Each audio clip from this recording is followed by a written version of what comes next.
All right, so this first slide here, I might turn off the lights for us.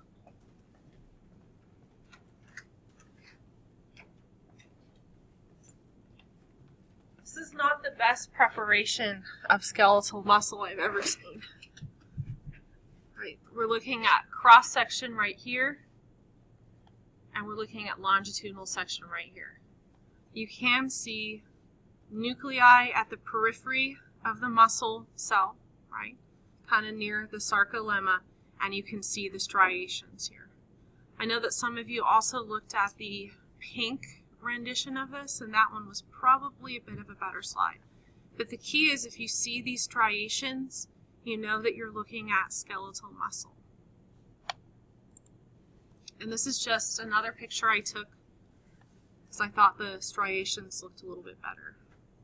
So these striations, we're going to get into muscle bands. There's different bands depending on where the different actin and myosin are overlapping, but each of those bands that we can see is the center of a sarcomere. All right, this is a slide of cardiac muscle. You can tell because these nuclei are sort of central almost instead of at the periphery. But the biggest giveaway are these intercalated discs. All right, so you guys can totally see how the intercalated discs are prominently featured in this. All right, this is my first awful picture of smooth muscle. This one's a little bit better. So notice for smooth muscle, you don't really have clearly defined muscle cells that are always visible. You can kind of follow them, but the key here is that they have fairly large nuclei and there's no striations, no intercalated discs. Everyone get a chance to see pretty good examples of this? Yeah. And that slide was taken of intestines, so there's probably a lot of other connective tissue on it as well. This is the slide that we're cutting for the medullated nerve, so you can hardly see it. This is the end of one Schwann cell, and then the end of another Schwann cell, and this gap right here is the node of Ranvier. Another bad picture.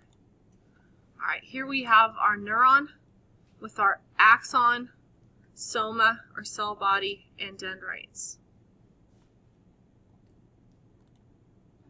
Yes. Could you upload that picture of that neuron? Sure. Yeah, I'm going to, all of these will be uploaded. If you looked in week 1 folder, I uploaded a zip folder.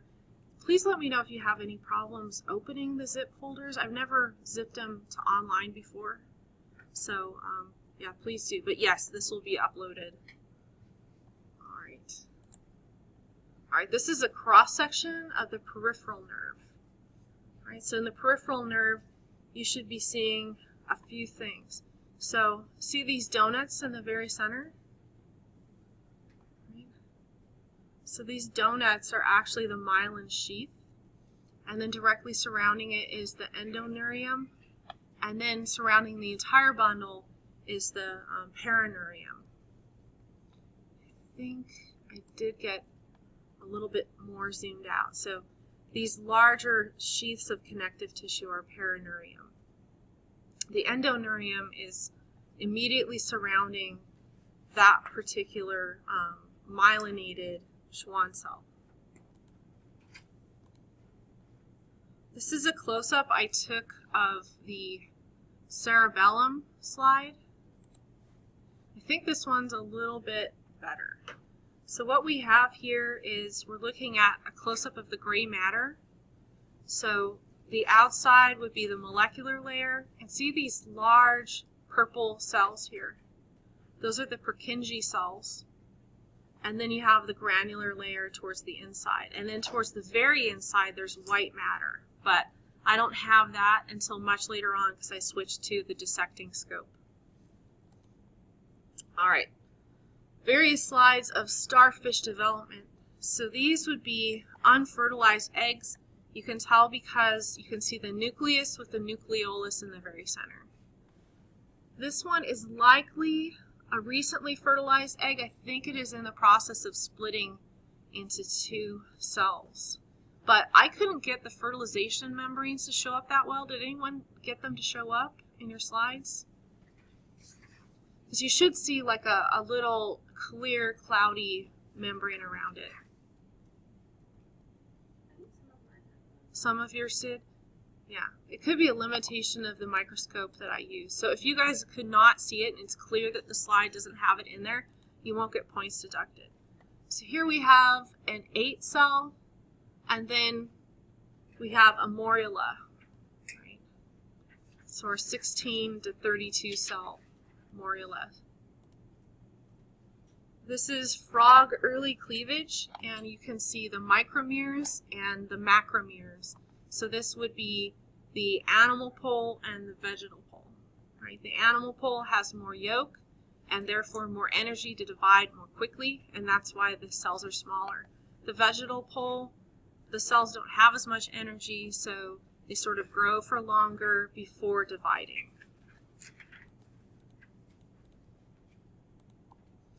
Okay, so unfortunately with my microscope camera, it kind of zooms out quite a bit. Zooms in a little bit too much. So what we're actually looking at here is a frog late gastrula with a yolk plug. This would be the dorsal lip of the blastopore and the ventral lip of the blastopore. The archenteron would be this space up here, and the remnant blastocele is not visible. But I tried to take a couple different pictures. So archenteron, here's some potential remnant right there. Okay, this is one of the neural plates that we are not using that slide, obviously. All right, here we have a pretty good neural tube slide. You can see pretty clearly the neural tube and the notochord. And the neural crest cells, you see a couple dark cells right here and scattered around. Those are the neural crest cells. Okay, a very strange looking neural plate, not very representative. Here's another very good neural tube. You can see the neural tube here with these darker neural crest cells and our notochord. You can even see the somites forming, and the somites are just muscular segments of the body that are going to differentiate into different parts. Here is an early neural groove, and the notochord is a little bit more difficult to see here. This might actually be it right here, and as the tube forms, it's going to push that notochord down a little bit. Here is a neural tube that's further along in clear neural folds.